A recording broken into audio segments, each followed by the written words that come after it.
All right, we're off and running. It's the New York Giants Squad Show. My name is Jay Berman, and welcome to the New York Giants Squad Show, part of the Locked On Podcast Network, now the #1 sports podcast network. With the bye week blues now officially behind us, we'll try and find something else to complain about with Big Blue. I'm Patricia, trainer of Locked On Giants, and yes, there is something for the Giants to play for this weekend besides the #1 pick in the draft. I'm Mark Collins, two-time Super Bowl champion. These last 4 games, the goal is to try to find something positive for next year. Let's go, Big Blue. It's the New York Giants Squad. Everything New York Giants every week. Breaking down all the big hits and game-changing plays from the G-Men. The way only the Locked On Podcast Network can. Get ready and squad up. The Giants Squad Show starts now. All right, we're back. It's the New York Giants Squad Show, as we said, alongside Patricia and Mark. My name is Jay. Today's episode is sponsored by Prize Picks. Download the Prize Picks app today. Use code LOCKEDONNFL to get $50 in lineups after you play your first $5 lineup. A week off to lick the wounds, pick up the pieces. The bye week is now behind us, Patricia. We're only looking forward. Obviously, things have been weird at Giants headquarters. Give us a little bit of some information there. Yeah, we were talking a little bit about it before we went on the air here. The energy in the building is basically non-existent. I mean, the locker room is sparse. There's just, you get the sense like, just end the season, which is the acronym I know a lot of people say for the Jets, Jets. So, yeah, but you know what? There is something that the Giants are trying to hang their hats on. And it's beyond the #1 draft pick, which I know a lot of fans want them to end up with. But the Giants, for the first time since 2020, have an opportunity to finish with at least a 500 record against the NFC East. So they've got Washington this week, a winnable game.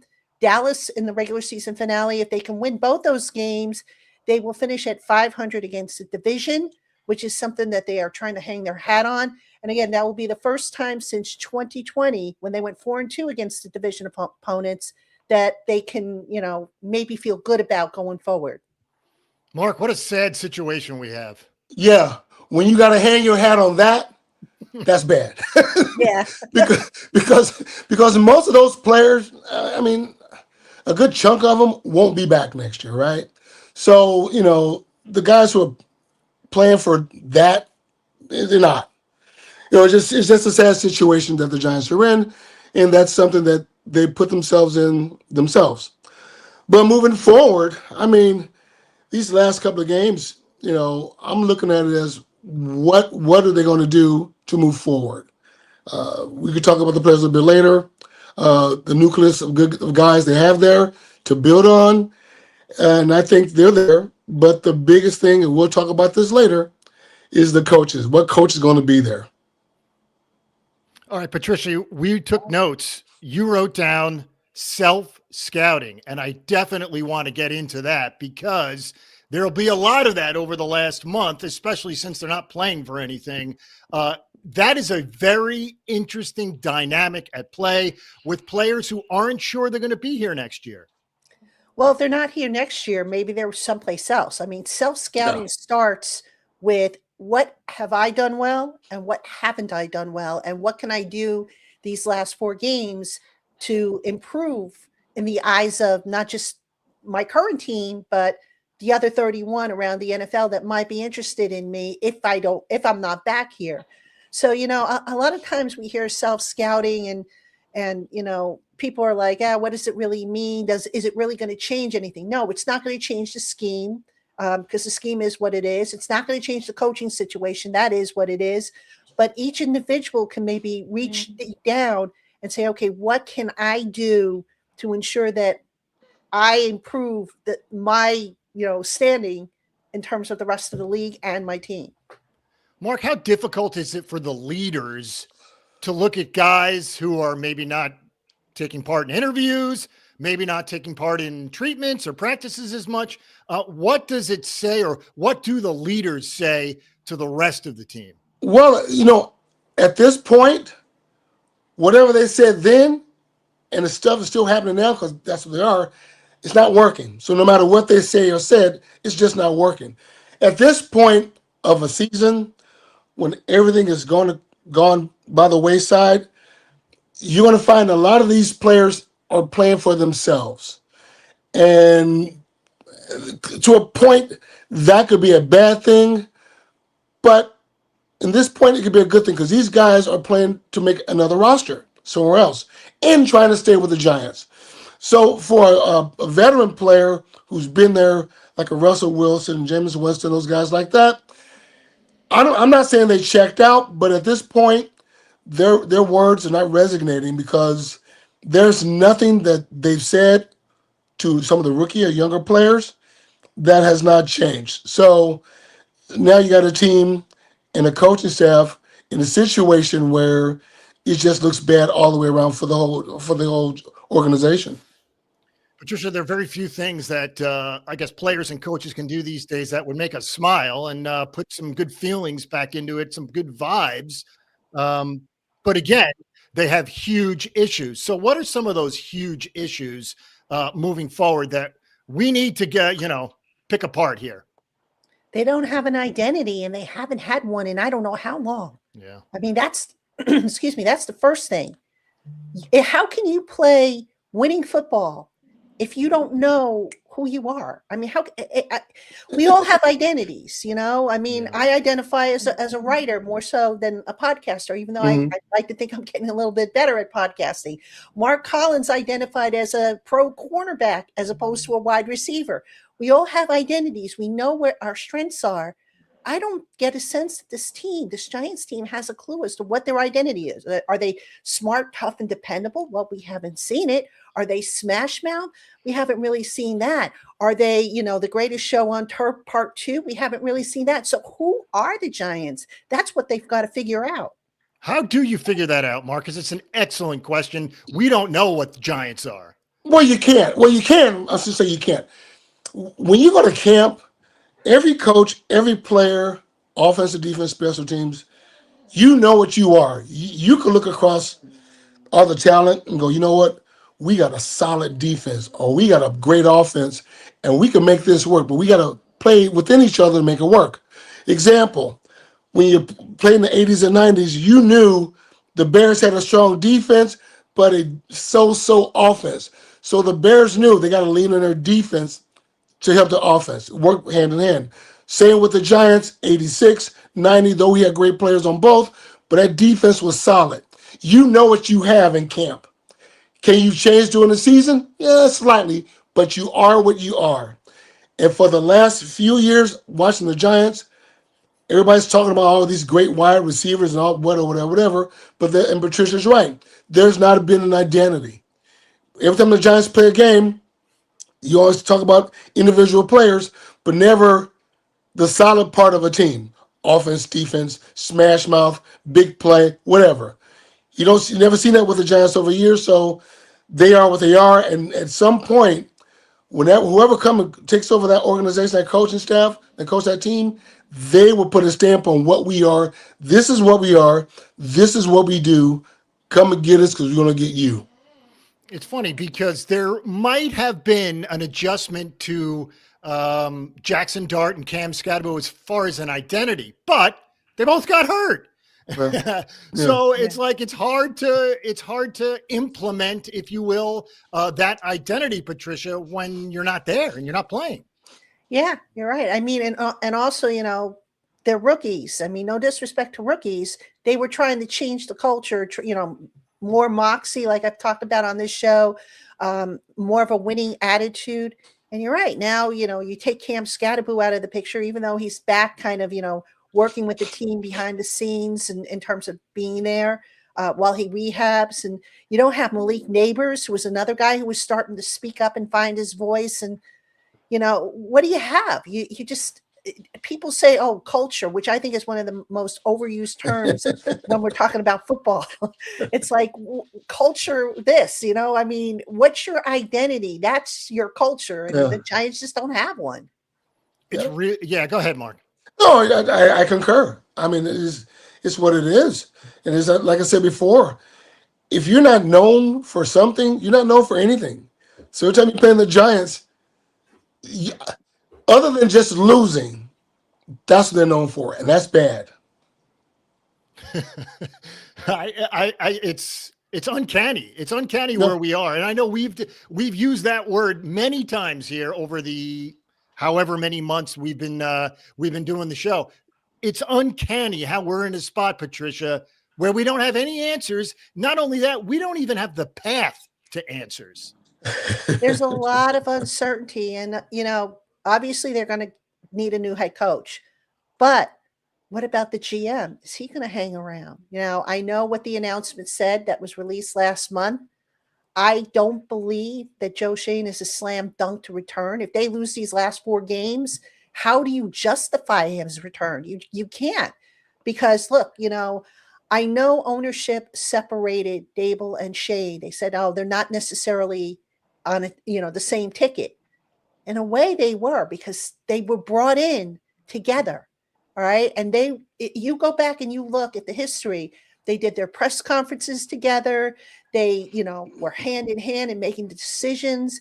I think at one point, Mr. Mara said, I'm going to leave it up to the GM and the head coach to figure it out. So how do you hold Dable accountable and get rid of him?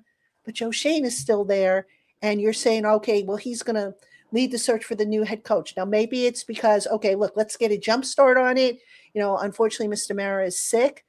So let Joe Schoen do the legwork, and then we'll figure it out after the season. But I just don't understand how you hold one half of that ticket accountable and the other half is able to survive. Yeah.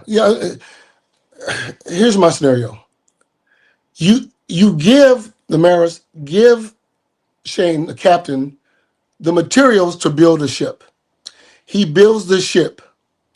The ship sinks. Now, you think the Maras would give Joe Schoen the money, the captain, to rebuild a ship to win? That would be stupid. So my thing is, you might as well get rid of the captain and start over with shipbuilding because obviously this guy didn't do it right. His draft picks, everything else. You got to start over. You have to. It just makes sense. And I know Mr. Moore is sick. I understand that. Hope he gets well. But, you can't keep repeating the same thing, because it's going to happen again and again and again. Joe Schoen has proven what he can or can't do in 4 years. Okay? You can fire the coach. You can fire everybody else.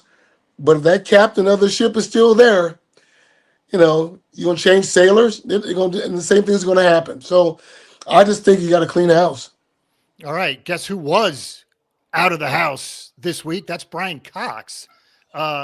Really weird situation here, Patricia. What can you tell us? Because I don't know anything. Yeah, it is a weird situation. I mean, apparently the tipping point, according to a report, was that he was upset over the coaches being assigned to the back of the team charter plane, which I can't believe that was what did it. My suspicion, based on what I know, is when Brian Dable was fired, there were some guys on the coaching staff that were Dable guys. So, excuse me, now Shane Bowen gets fired, and the feeling is, okay, maybe you put Dre Patterson, the defensive line coach, as the defensive coordinator, or Marquand Manuel as the defensive coordinator, 2 guys who have done it before at the NFL level.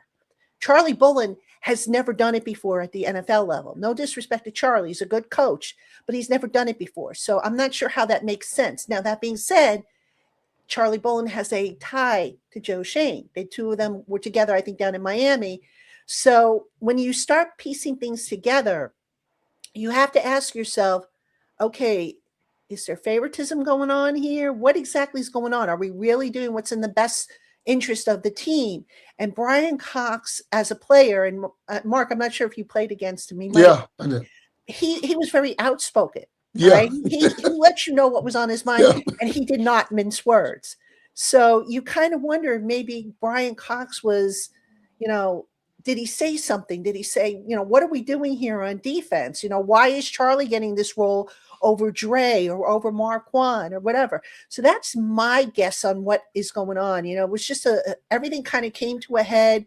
the change by Kafka to move the assistant coaches to the back of the plane, which, who cares? As long as you got a seat on the plane and they don't leave you behind, who cares? At least that's my take, but it's a weird situation, and it just points to even more dysfunction, I'm afraid, going on in that building that just says, we got to sweep everything out and start from scratch. Let's think about this. If it's about a seating arrangements changing, that in itself is so stupid. You got bigger fish to fry other than where somebody sits. Secondly, I heard the same thing you heard, Patricia, that, I know Brian, very not outspoken. You know exactly where he's coming from, and he's very smart in the game. So he's really good. So he knows his stuff. As far as being Dabo guys, whatever, that happens in organizations.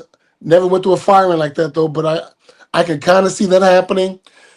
So there's so much movement. There's just a lot of you're fighting you're fighting with the staff who's going to try to help you keep this job, and you're fighting with them, and the house and the players are burning. You can't handle none of it, Kafka. This is where you are. Back to my point before, all of them are gone. I don't give a damn how he finishes. I really don't. He's not ready because he's nitpicking on stuff like this. That's not right. But we'll see what happens. All right, we'll take our first quick break of the show, and then we have to put Mr. Kafka and Mr. Shane in our crosshairs. They are obviously auditioning for next year. We'll discuss that next. All right, let's tell you about Prize Picks. This episode is brought to you by Prize Picks. You and I make decisions every single day, but on Prize Picks, being right can get you paid. Don't miss any of the excitement of this sports season. Whether you're following the NFL, NBA, or both, there's no better time to jump in on the action. If you haven't tried it yet, Prize Picks is the simplest way to play. Just pick more or less on at least two player stats, and if you get them right, of course, you win.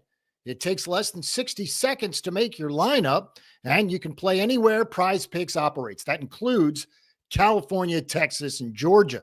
I've been using Prize Picks during both football Sundays and NBA tip-offs. It keeps every game exciting. I like picking my favorite players like Mahomes and Steph Curry. They will help me play out my predictions. The new Stacks feature is a game changer as well. You can now pick more on Steph's points, threes, and assists in the same lineup. Plus, if one of your players leaves early with an injury, the injury reboot saves my lineup from a loss. Download the Prize Picks app today. Use code LOCKEDONNFL to get $50 in lineups after you play your first $5 lineup. That's code LOCKEDONNFL for $50 in lineups after your first $5 lineup. Prize Picks, it's good to be right.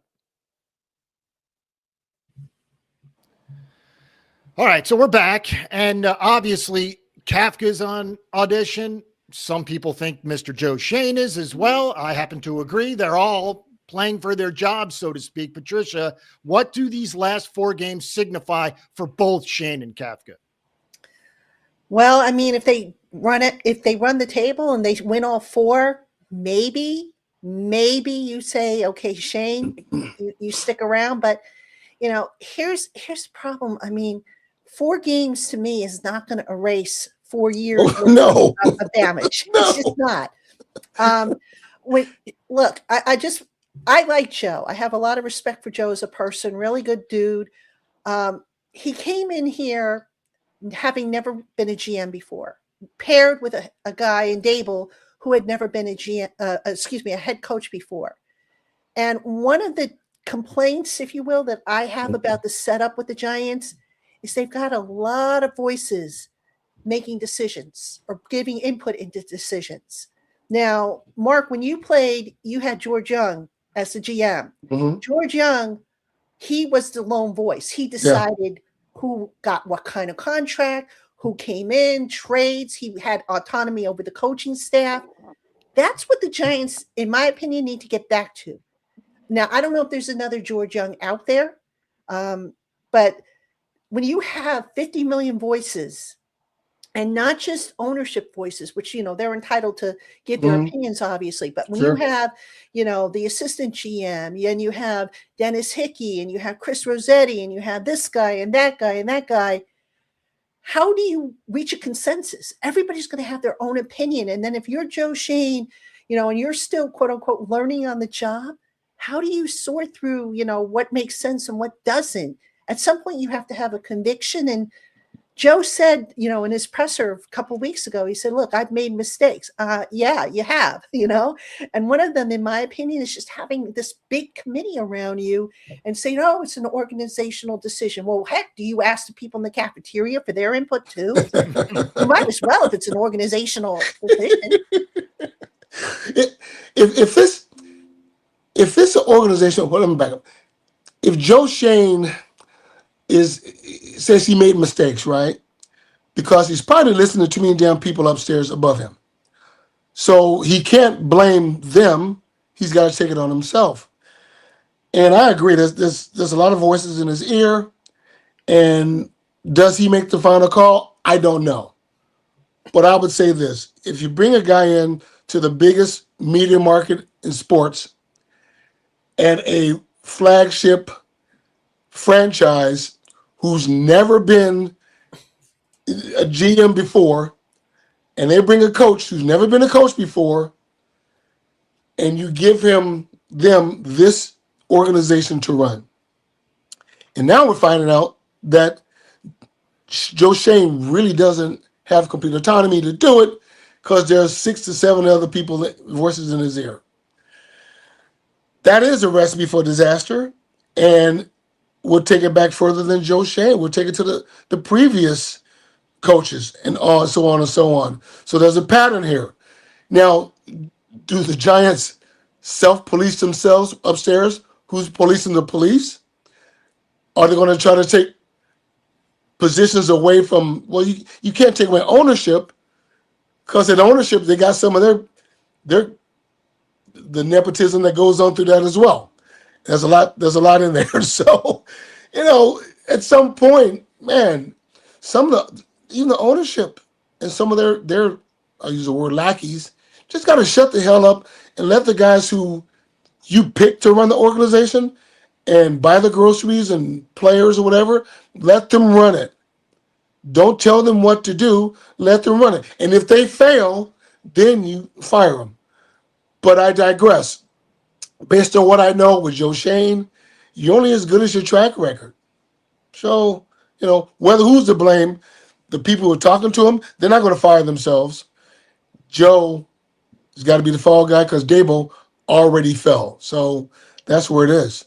In regards to Kafka, there's been a few, we'll call them loose moments. Obviously, the benching of Abdul Carter and not giving us a reason was one of them. Not that makes him a bad head coach or fails his audition, but it was interesting in that it just didn't seem like he handled it that well. Patricia, your thoughts on Kafka? No, he didn't handle it well, in my opinion. I'm not saying spill the entire, everything. Right. But what is the harm in saying Abdul Carter committed a violation of the rules? I made the decision to bench him for a series, a quarter, whatever it might be. What is the harm in that? You're holding the guy accountable instead of saying, oh, it's my decision, it's my decision, it's my decision. Hold the guy accountable. Mark, again, you played. If your coach called you out and said, hey, Collins screwed up, I'm benching him for a series, that's embarrassing to you. And but yet you're being held accountable for what you did. Not that you ever did anything, which No, I haven't. No, he didn't. He didn't, folks. He was an A+ player in his day. But my point being is hold the guy accountable. And that's a big problem in the organization. We had this under Dable, where Dable would sweep things under the rug. Mm-hmm. What's the harm in saying that a guy screwed up? I'm dealing with it this way. Hold him accountable. It never hurt anybody. Yeah, I agree. Because we're watching the Patriots game, and the reporter asked Kafka, why didn't Abdul Carter start? Blah, blah, blah. He said the company line, coach's decision. Now, I agree with that because that's not the time and place to air out, why you suspended him. Cool. That was cool. But any kind of presser in the locker room when the media comes in, that's where you say why you did what you did and sit him down. So it all depends on when and where you do it. So I agree with him not saying anything on TV when they came up from halftime in the Patriots game. But if he's done that throughout the course of, doing the pressers, doing practice, that's kind of wrong because at that point, you are not holding the player accountable. And if you don't do it then, you'll never do it. And the player sees that. The player knows it, they see it, and the other players see it too. And that undermines your strength as a coach, whether it's position coach or a head coach. So they need to, that's back what I said earlier. Kafka isn't ready yet, I don't think. He's just not. And sometimes you got to get burned a couple of times before you feel the heat. So maybe if not this job he gets with the Giants, maybe next time he'll handle it better. Yeah, and if I could, I want to read you a quote. This is from the New York Post, and then this Jermaine Illuminor, who's been fantastic. This sums it up. So let me just read this to you from the New York Post. He was asked what kind of head coach or what he wants in a head coach, and he said, quote, "This isn't a knock on anyone. I would say like a true leader of men that isn't going to take BS from anyone and isn't afraid to put people in their place. I've never been a fan of coaches where it's like, quote unquote, the players' coaches. Make sure the standard is the standard and no one ever drops below that," end quote. Amen, brother. Boom, boom. That's it. That's it. Amen. But that's the exception to the rule for some reason when everybody should be on that same page, right? Well, if it's a institutional deal, yes. And the Giants, to me, have lost institutional value by not having those standards set. And that goes up just what Patricia said. We got too many people talking in the ear of the general manager. The general manager's listening, and the coaches. It starts at the top. It goes all the way down to the bottom, to the training staff. And we've seen that through the last 5, 6, 10 years. So you're not going to change the ownership, no. But some of the coaches and general managers you can change. But until it's fixed institutionally, you're going to have the same stuff every flipping year. Now, as a coach, and I coached a bit, you got to set the standard. And you can't waver from that standard. Yeah, I know the Troy Aikmans and the Lawrence Taylors and the Patrick Mahomes, they do get special treatment. We all know this. We know this in life. We know it in business. There's some people don't get the special treatment. But even those some people, they're not going to push the envelope to totally run rampant all over the damn place. This is a little bit different. That's just how it is. But for the rest of the minions on that team, that standard is the standard. And the coach can't waver. Got his favorite 2 or 3 league-wide in any sport. That's how it is. But a coach has got to stand on his standards and must apply it to everyone equally, maybe except those Magic Johnson guys. But even the Magic Johnson guys aren't going to do anything to undermine the success of the team. And that's, if you go back to Ben McAdoo, that's what he did, in part, did him in. He didn't hold guys accountable. And then when the things started falling apart, all of a sudden, I got to be a tough guy. I got to start holding people accountable. It was too late by then, the horse escaped from the barn, as they say. So I always go back to this, and some people say, let go of the past. But I'm sorry, some of the past coaches, the Parcells who held guys accountable, Coughlin who held guys accountable. And by the way, another point I'll just make real quick. Coughlin and Parcells had something that I'm not so sure these other coaches in between have had. And that is they had leadership. They had an army of leaders that patrolled that locker room. And if you stepped out of line, Mark, in your day, if you stepped out of line, Harry Carson and Jim Martin were on your butt. Okay. If anybody stepped out of line during Coughlin's era, you had Chris Snee, Michael Strahan, Antonio Pierce. They were on your butt faster than you could say boo. And I don't think that the Giants have really had that since. Sad, isn't it? Yeah. Amen. That's the state of the team. That's just the state of the team.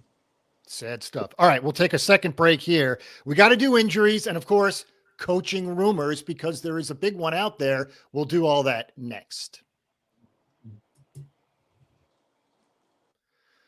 All right, let's tell you about ZocDoc. Guys, it's 2025, almost 2026. And those days of waiting for something to become a full-blown emergency before you see a doctor, well, they're over. No more walking it off for 6 months. No more pretending that weird shoulder stiffness is just sleeping wrong. It's time to take your health seriously, and ZocDoc makes that easier than ever. Because staying healthy is more than hitting the gym or eating right. It's about actually getting things checked out when something feels a little off. Using ZocDoc makes scheduling easier. Search for in-network doctors and book right in the app. Real appointment times are listed, including same-day visits. The app is quick, clean, and honestly removes all the stress of finding the right doctor. So stop putting off your doctor's appointments and get the care you need. Go to ZocDoc.com/LockedOnNFL to find and instantly book a top-rated doctor today. That's ZocDoc.com/LockedOnNFL, ZocDoc.com/LockedOnNFL.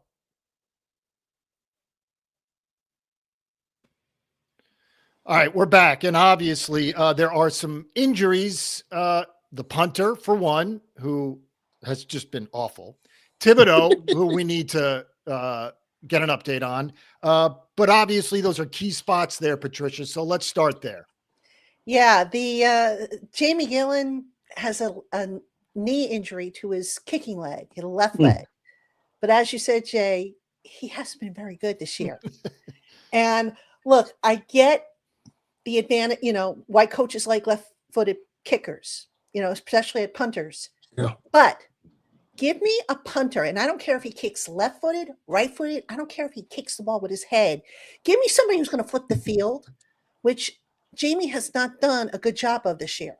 And you could point to, what about the Gunners? What about this? But it all starts with the punter. And he just hasn't done a good job, in my opinion, of flipping the field and giving the guys, his coverage guys, an opportunity to make a play downfield. So, yeah, that's one injury that they're looking at. They signed a punter, Cameron Johnston, to the practice squad. They're not signing a punter to the practice squad unless they're really concerned about Jamie's availability. So I'm not counting on Jamie to be active in this game on Sunday against the Commanders. Now, Thibodeau was interesting. There was a report by ESPN that Thibodeau, that the Giants were hoping that he would be good to go after missing 3 games plus the bye week. So that would give him a 4-week, chance to heal. He didn't practice yesterday. I didn't see the practice report today, so I don't know if he practiced or not for Thursday. But that, you figure, okay, if he doesn't go Abdul Carter again, well, now you're wondering, okay, what's Abdul Carter going to do now that's going to earn him a half suspension, if anything? Hopefully nothing. Hopefully he's learned his lesson. But yeah, that's another one that they're keeping an eye on. And they had a bunch of other guys who were banged up, who, the injury report, I don't remember it because it was so long, but there were a few other guys they were looking at. But those two, obviously they could use Thibodeau because you know what? Since he's been out of the lineup, the run defense, as bad as it's been even worse. And Thibodeau, one of the things he's done really well, and I don't think he gets enough credit for, is he's been pretty good against the run this year.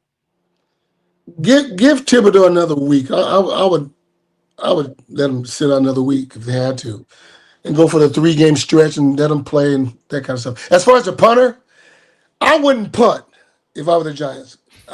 Just go for it. Because if your punter can't kick the damn ball and change the field position, why? I mean, unless you're, let's say minus 30-yard line, let him kick at 15 yards, whatever it is. But if you're close to the 50 or plus 50 on a 45, go for it. What the hell you got to lose? I mean, you're not going anywhere. Get some work in. And injuries, as far as everything else, injury-wise, at this point of the year. So if you're let's say you're 12 and 3, 13 and whatever, all those injuries don't even matter. You don't even feel them. You're going to play the next week unless the coaches have sit you off because you're ready for the playoff drive. When you're 3-12 or 3-13, that list gets fuller and fuller, and nobody's dying to get back into play. That means, to me, this tells me some of these guys have checked out. That's what it tells me. If you got more than 10 guys on that damn injury report, 12 guys on that list, and some of them are backup players, the backup players, they should be on the field because they're playing for jobs. But some of these guys are high, third, fourth year players on that list. Some of these dudes checked out. That's what I feel.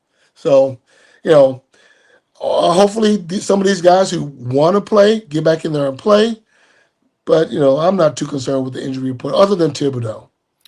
Yeah, I mean, it's one thing for a clown like me to say, oh, these guys aren't trying. It's another thing for Mark Collins to say, these guys aren't trying, Patricia, right? I mean, it's a little different.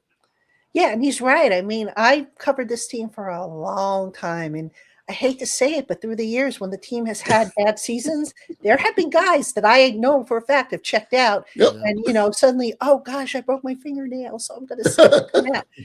Maybe not to that degree, but, look, when you're winning and, you want to be out there, you want to be a part of it, and you don't care. You're like, okay, you know what? I'm going to gut it out. And a great example I can give you.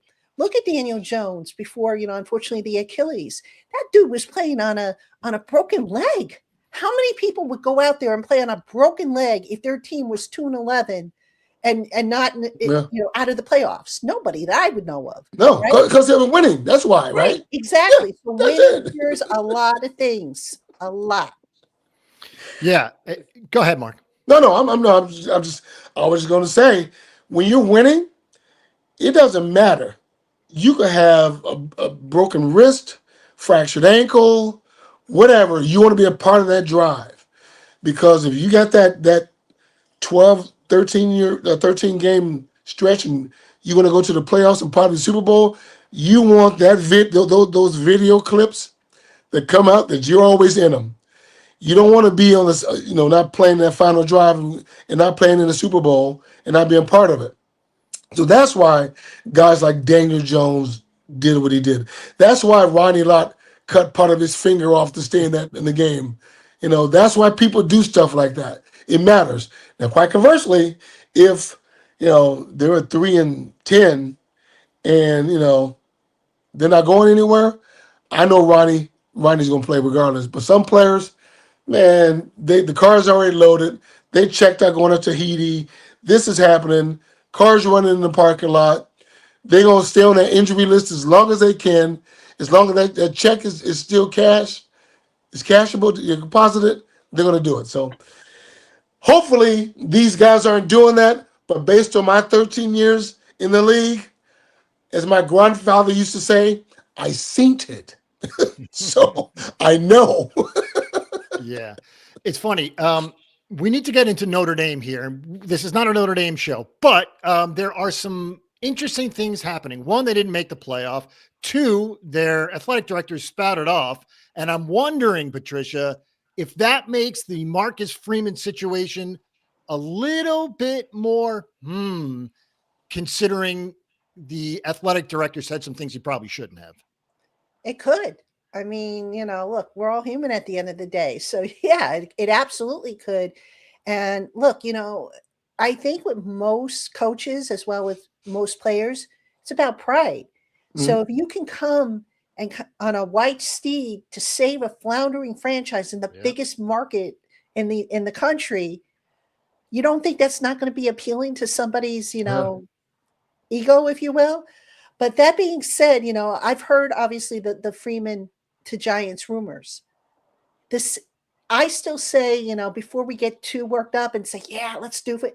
See how the coaching carousel spins. I mean, is Kevin Stefanski going to survive out in Cleveland? Is McConnell going to survive out in Minnesota? Is Tomlin going to survive? Maybe one of those guys becomes available. And now you say, oh, okay, those are guys that we want to bring in because, look, no disrespect to Marcus Freeman. He's an excellent coach. Yeah. But that being said, this team how many more times is it going to take roll the dice on a first-time head coach? Yeah. You need a leader of men, and ideally, you would like to get somebody in here who could build a solid staff and who has a winning resume, which, when you have a first-time head coach, I don't care that they came from a winning program. Do it on your own now. You were part of a program. Now you've got to build that program from the ground up. So that would be my only hesitation with regards to Marcus Freeman. Yeah, I was just going to say, can we get an NFL coach in there? That would be smart. That would be smart to do. Now, I think Marcus Freeman's a great coach, and I think we all agree on that. But I'm not his age. I still think you need a person with some kind of stability on the pro level, who has won before, who can build a staff on the pro level in the biggest media market in the world and under a flagship organization. That's a lot to carry for a person who's never done it. And we've seen what the Giants have done with people who've never done it, current regime included. You get what you get. So I will wait to see, to see how the landscape changes, what coaches are out there, what's available, who's a good fit, who's built programs before, with great stability. That kind of narrows it to maybe one guy, maybe two. So I'll wait. And if all those others fail, if you got to bring in Marcus Freeman and give him, I would say, not complete autonomy, or take half some of that upper brass of the Giants out of his ear, let him do it his way. Okay, then you do it that way. But other than that, I'll wait. Patricia, you wrote down a key word here in our pre-show notes, and it's phenomenal.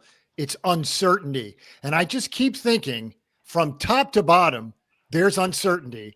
I don't know how you function well with uncertainty.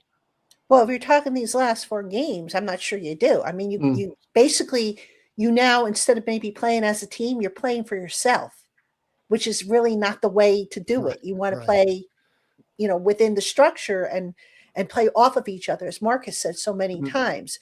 But, moving forward, the Giants, I know there's going to be pressure to get it right with the head coach. If they move on from Joe Schoen, there's going to be pressure to get it right with the GM. You've got to kind of know what you want. And, it's interesting. I don't know if you all saw it, but Carl Banks put out a clip in which he was saying, if I were interviewing a head coach, this is what I would ask him. And I'm sitting there going, dagnammit, they got to get Carl Banks in that interview room, because everything he brought up, I was like, yes, get him in there. Carl was like on fire in that statement. But yeah, a lot of uncertainty, because then here's the other thing. If you change over the GM, now it's like, okay, guess what? All these pieces you assembled that were maybe Dable guys or Shane guys or whatever, now you got to push them out and you got to bring in your own guys. And now you're looking at a totally different rebuild. And, that's, to me, not a good way to have to go every so many years. So they've got to get these higher, the head coaching position, which right now is open, they've got to get that right. And if they decide to move on from the GM, they better get that right, especially. Pressure, Mark. There is pressure from top. It includes Mara, too. Well, yeah. I mean, his pressure is not the football pressure. You got to remember, whoever you bring in as head coach, whether it's a Tomlin or Marcus Freeman or Stefanski, whoever you bring in, they're going to have to work well with Joe Schoen if he stays, right? And we don't know how that's going to work out. You can't force a marriage. It's hard to force a marriage. Let's say to bring in Mike Tomlin, who had stability in Pittsburgh, with Joe Schoen, who has lost, you name it. He has nothing to hang his hat on other than what he did with his resume with the Giants so far. So how would I, as a 2-time Super Bowl champion, and as I coach a bunch of playoff teams, and now I got to listen to a guy who's going to I got to listen to him to help get players. His record is not even better than mine with the players I brought in at Pittsburgh. It doesn't make any sense to me. So it's troubling. It's hurtful to a point. Man, if I'm bringing a coach, and the Giants bringing a coach with that high level, the general manager's got to go. It just won't work. Now, if it's Marcus Freeman, Stefanski, because in Cleveland he hasn't done much, but it may work out. But they're going to have to make some changes based on who they bring in as head coach. All right, one final break, and then we have to do Washington because that's on the schedule. We have not talked about the Commanders. We'll do that next right here on the New York Giants Squad Show. All right, our final advertisement. It is Car Gurus. Car shopping should feel exciting, not confusing. And with Car Gurus, you get the confidence you deserve. They cut through all the noise so you can actually see the best deals on the cars you want. Because when it comes to a big purchase, you deserve the best deal. And Car Gurus makes that whole process simple by giving you real information, real deal ratings, and more listings than anyone else so you can shop the way you want. Use Car Gurus deal ratings to compare quickly without having to guess whether the price is fair. You'll love being able to filter by everything, mileage, trim, features, so you're only seeing cars that actually fit what you need. Having verified dealerships and upfront pricing makes the whole thing feel transparent and stress-free. Car Gurus connects you with trusted dealerships for a transparent and hassle-free buying process. With over 4 million listings, the most of any major online automotive marketplace, you'll always find the best deal. Shop the way you want with the tools, data, and unbiased deal ratings that make it easy. Buy or sell your next car today at cargurus.com. That's cargurus.com, cargurus.com. All right, final block of the show. We have not discussed the Washington Commanders, who have no quarterback now, no tight end. They're a beat-up team, Patricia. Yeah, but ask the Giants if they care. They're beat up too. A lot of teams are beat up this time of year. It's just, when you're losing, the pain hurts a little bit more. But, look, the Commanders, to me, injuries aside, they're coming off a bad loss last week to the Vikings. They were shut out. Yeah. I think for the first time since I want to say 2023. So what is the morale in that locker room? And especially, the Commanders, they're out of the playoffs now. They're in a free fall. They have an 8-game losing streak, which is the longest losing streak in the NFL. The Giants are behind them with 7. So what kind of morale exists in the Commanders locker room? And I asked David Harrison, a Locked On Commanders, about that, and it's not very good. It's just not very good right now. So, sometimes you say, okay, you know what? The chips are stacked against us. We're going to rise up. It's the Giants. We hate them. They're in our division. We want to sweep them. It'll be the 4th game in a row we sweep them. We win over them. Maybe that drives them. I don't know. But yeah, it's the game has lost a little bit of luster, I think, from what the schedule makers might have intended it to have at this point. The guys, Washington, they played pretty decent against they should have won that game against Denver. Played very well, but they're all beat up. They're depleted. But I think it'll be a good game still. Those guys are going to compete. And they got shut out last week. Do you know how hard it is to shut out an NFL team? Think about that. You don't see very many shutouts. It's very hard. You're going to get 3 points just from a kicker, right? It is very hard to shut out a professional team. But they got shut out, no matter who played. So that's demoralizing. So now Daniel's out, Ertz out, and Mariota looks good at times. But without a lot of his weapons, they're below average. They're probably less than the Giants right now, as far as head-to-head players on the offense. But they're not very good at all. And maybe some of those guys may have already packed it in too, because the expectations for them were higher than the Giants. They were picked to compete for the NFC East crown. They were good. So, but now they're flat, and Jaden Daniels out again, hurt his elbow, injured elbow. I don't think he's gonna play for the rest of the year. So it's a perfect time for the Giants to get a win. Yeah, no doubt. It's funny because if I take you back to Germany from last year against the Panthers, a game the Giants would lose, that is the last time. That's week 10 of 24. That, Patricia, is Wow. the last time they were favored. At this point in time, they're favored by 2.5. So it just goes to show how long it's been since the Giants, at least in Vegas's eyes, were expected to win. Yeah, and here's an even scarier fact. When was the last time the Giants won back-to-back games? You'd have to go back to 2023, the DeVito era. DeVito, yeah. Okay. Wow. So that's how bad the Giants have fallen. So, look, I think, and I say this, and I know I'm going to be wrong, and everybody's going to say, oh, you said, and I'm like, okay, this is just my gut feeling though. The Giants could win this game. I mean, if there's going to be a game on the schedule, these last 4 games that they could win, this could be the one. And I know everybody's like, no, just take the first round draft pick and call it a day. This team isn't tanking, folks. I keep telling you that. I don't want to hear, oh, they should tank. They're not going to tank. John Mara won't allow it. The players won't allow it. Kafka won't allow it. Nope. No athlete worth his salt is going to tank. So that being said, the Giants, they've got to play better. I mean, they keep hurt.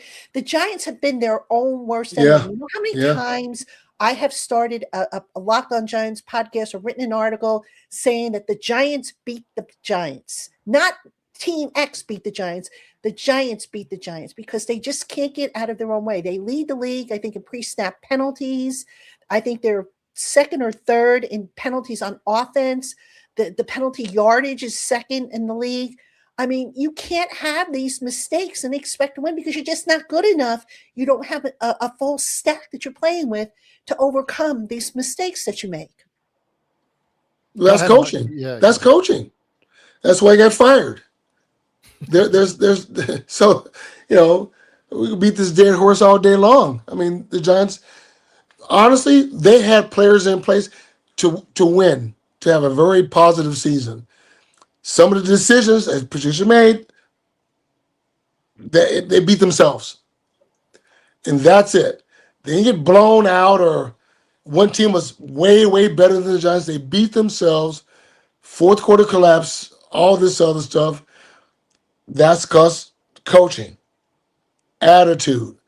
That's why Dable got fired. So this is where the Giants are. Now, with the Washington game coming up, can they win it? Yes. Oh, if they just played the way they played over the last 3 weeks, though they lost, they were always competitive. They didn't get blown out. They were competitive. We'll see what happens this week against Washington, who's really worse than the Giants are. If they lose against Washington, I'm going to be very disappointed because I thought Jaden Daniels would be in this game. And the last 4 games, I said the one game the Giants will win will be against the Raiders. Now that Daniels is out, Ertz is out, and they got some other injuries, I think this is a very gettable game. They might win 2 of the last 4 games. Wouldn't that be interesting? It's funny because we see what Washington did last year, made it all the way to the NFC title game, and obviously injuries hurt their year this year, so obviously not where they were. But that being said, it just goes to show, Patricia, how quick things can change in the NFL. And I'm not suggesting the Giants are in the NFC title game next year. I'm just saying there is proof that it can be done. I say this all the time whenever a new coaching staff comes in. It takes the league a few weeks to catch up with it. Right. Especially when you have a first-time head coach, a new quarterback, a new everything. It takes time to catch up with it. Look at what the Giants did in 2022. It took teams time to say, okay, this is what Dable likes to do on his own. This is what Bowman likes to do. This is what special teams likes to do. It takes time. The real test for me when you have a new coaching staff coming in is what they do in their second year. Do they ascend or do they go backwards? Now, yes, injuries played a part in the Commanders' demise this season, but they also, when they were healthy, were they that good? Were they as good as last year? No. They everything for the Commanders last year was just perfect timing. Everything worked out perfectly, and no major injuries, none of that stuff. So the season just it looked so good, which meant next year you think, oh, they went to the NFC championship game. They're a shoe for a Super Bowl or to run it again. Well, injuries, teams catch up with you. You know, it doesn't. That's just how it is. You know, defense always catches up to offense. It'll take a while, but they always catch up.